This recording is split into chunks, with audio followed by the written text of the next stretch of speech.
मी R के आणि तुमच्या सगळ्यांचं स्वागत आहे आर के डेली व्लॉग्स मध्ये. आता तुम्ही थंबनेल बघून तुम्हाला कळलंच असेल, हरिश्चंद्रगड हा सह्याद्रीतील प्राचीन किल्ला असून त्याची उंची सुमारे 1424 मीटर आहे.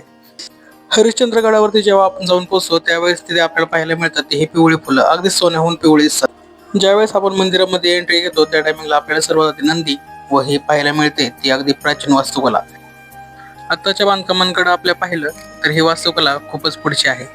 त्यावेळेचे सगळेच लोक अगदीच त्यांच्या कामामध्ये निपुण होते. ज्यावेळेस आपण मंदिरामध्ये एंट्री घेतो त्या टायमिंगला आपल्याला सर्वात आधी ही महादेवाची पिंड व त्यावरती होणारा जलाभिषेक पाहायला मिळतो. या मंदिरातून बाहेर आल्यानंतर अगदीच तुम्हाला सगळीकडे जिकडे पाहिजे तिकडे हिरवेगार चादर व पूर्ण प्राचीन वास्तुकला पाहायला मिळते. त्याचबरोबर आपल्याला मंदिरामध्ये विठ्ठल रुक्माईचे देखील दर्शन होऊन जाते. ज्यावेळेस आपण बाहेर येतो त्या टायमिंगला गणपतीची खूपच अशी पाहण्यासारखी व देखणी मूर्ती आहे, ती पण अगदीच दगडामध्ये कोरलेली आहे. बाहेर आल्यानंतर आपण सर्वात आधी पाहतो ते म्हणजे इथे पातालेश्वर महादेव मंदिर, जे पूर्णपणे पाण्यामध्ये आहे व इथे उभा केलेली ही गणपतीची कोरलेली दगडी मूर्ती ही अगदी 6 फुटाची आहे. ही पूर्ण राहण्याची सोय होती त्यावेळेच्या लोकांची. त्यानंतर हे पूर्ण बांधकाम जे पूर्ण दगडामध्ये कोरलेले आहे व अगदीच हिरवगार दिसत आहे. हे पाहताच मन अगदी प्रसन्न होऊन जाते. हा जो तुमच्या पुढचा नजारा आहे तो मंदिराच्या वरचा, तो अगदीच पाहण्यासारखा आहे व हिरवगार आहे. आताचा जो पावसाळ्याचा मान्सूनचा जो सीझन चालू आहे यामध्ये या मंदिराला भेट देणे खूपच योग्य निर्णय ठरू शकतो. त्यामुळे तुम्ही देखील या मंदिराला अवश्य भेट द्या. ज्यावेळेस आपण या मंदिरापाशी जातो त्यावेळेस आपल्याला सर्वात महत्त्वाची गोष्ट म्हणजे पाहायला मिळणारी ती म्हणजे हा कडा, हा कोकण कडा. या कोकण कड्यावरतून तुम्ही ज्यावेळेस पाहता त्यावेळेस तुम्हाला फक्त आभाळ आणि आभाळच दिसते.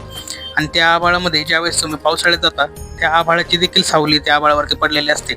ज्यावेळेस तुम्ही इथून वरतून खाली जाळी फांद्याचे फटे वगैरे टाकता त्यावेळेस तो फटा खाली न जाता तो अगदी रिटर्न माघारी येतो व तुम्ही ओतलेले पाणी देखील ते माघारीच येते. या कड्यावरतून ज्यावेळेस तुम्ही खाली पाहता त्यावेळेस तुम्हाला असं वाटते की आभाळ खाली आहे आणि तुम्ही आभाळाच्या वरती आहात. अगदीच तुम्हाला स्वर्गासारखा इथे फील येणार आहे, कारण महादेव हे स्वर्गातच बसलेले आहेत.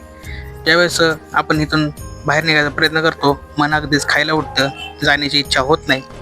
तुम्ही देखील या प्राचीन वास्तुकलेला, या निसर्ग दृश्याला अगदीच भेट द्यावी ही माझी नम्र विनंती आहे.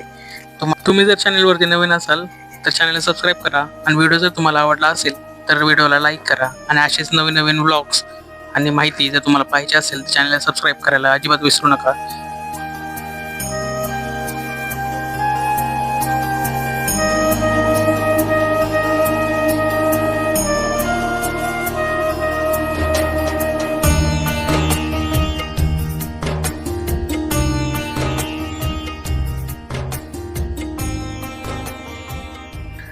इथे तुम्हाला जे पाहायला मिळतात ते 4 खांब, त्यातला जो एकच खांब आहे तो आता सध्या उभा आहे. हे ते 3 खांब होते. त्यानंतर आपल्याला जर इकडे येत असेल तर लालपरीची सुद्धा सुविधा आहे. त्यासाठी तुम्हाला ही लालपरी शिवाजीनगर वरतून भेटणार आहे.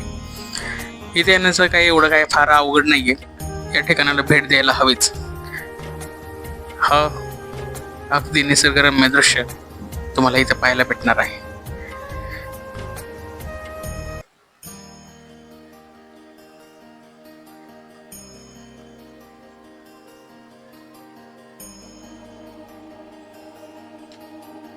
अशी हिरवाई आपल्याला पाहायची असेल तर नक्कीच जर तुम्ही कोणी ट्रेकिंगला वगैरे जात असाल तर हरिश्चंद्रगडाला भेट देणे हे तुमच्यासाठी खूपच फायदेशीर व उपयुक्त ठरणार आहे.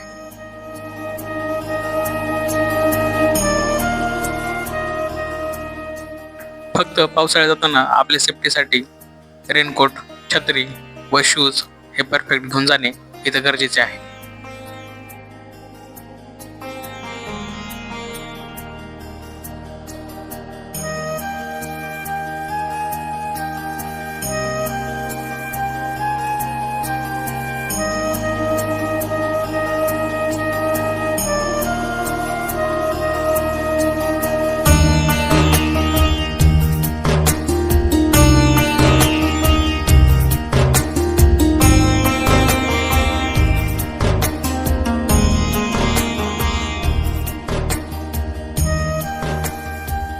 हे मंदिर आपल्याला अगदीच एखाद्या मद्रासी पिक्चरमधल्या किंवा भूताच्या किंवा रहस्यमय मूवीमधल्या चित्रपटासारखे अनुभव देत आहे.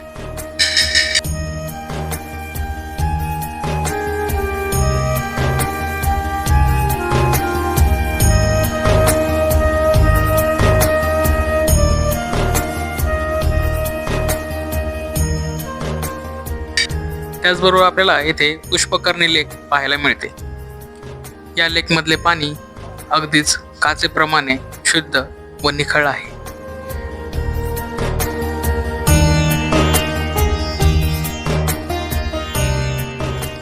तर मित्रांनो, हा होता हरिश्चंद्रगडावरील महादेवाचे एक रहस्यमय मंदिर. तुम्हाला व्हिडिओ कसा वाटला कमेंटमध्ये नक्की कळवा व भेटूया पुढच्या एका नवीन ब्लॉगमध्ये.